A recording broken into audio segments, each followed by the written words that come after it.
સુરેન્દ્રનગર જિલ્લો લખતર તાલુકાનું ગામ કડું, જે લખતરથી 5 કિલોમીટર દૂર છે. અહીંયા સર્વે ગુજરાતમાંથી ગોઠી પરિવાર દર પૂનમે એક રામધૂનનું આયોજન કરેલ છે અને દરેક ભાઈઓ અને બહેનો ખૂબ શ્રદ્ધાપૂર્વક આવે છે અને ધૂનનું આયોજન કરે છે.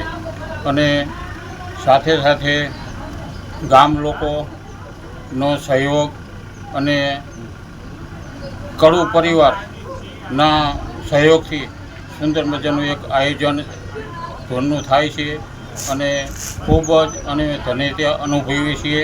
અને દાદાની અમે દ્રષ્ટિ અમારા ઉપર તથા ગામ લોકો ઉપર કાયમ વરસતી રહે છે એવી અમને ખૂબ જ લાગણી થાય છે.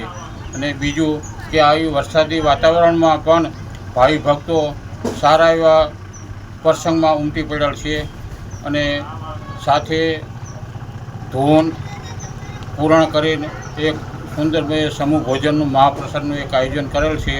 અને દર પૂનમે આવી રીતે જ અવિરત અમારી એક સેવા યજ્ઞ કાર્ય ચાલુ રહે છે એવી અમને દાદા ઉપર શ્રદ્ધા છે અને અમને એવી શ્રદ્ધા આપે, હિંમત આપે એ જ પ્રાર્થના. આજ રોજ તારીખ 29/7/2024 બુધવાર લખતર તાલુકાથી 5 કિલોમીટર દૂર એવા કેસરી નંદન હનુમાનજી મહારાજની જગ્યા ઉપર અમે આજે ઊભા છીએ. 27/12/2025થી અમે અમારા ગુજરાતના લગભગ 34 ગામના ગોઠી પરિવારના ભાઈઓ અને બહેનો દર પૂનમે આસ્થાના પ્રતીક એવા આ હનુમાન દાદાની જગ્યા ઉપર રામધૂન ગાઈએ છીએ. રામધૂન માટે આપણે ભેગા થઈએ છીએ.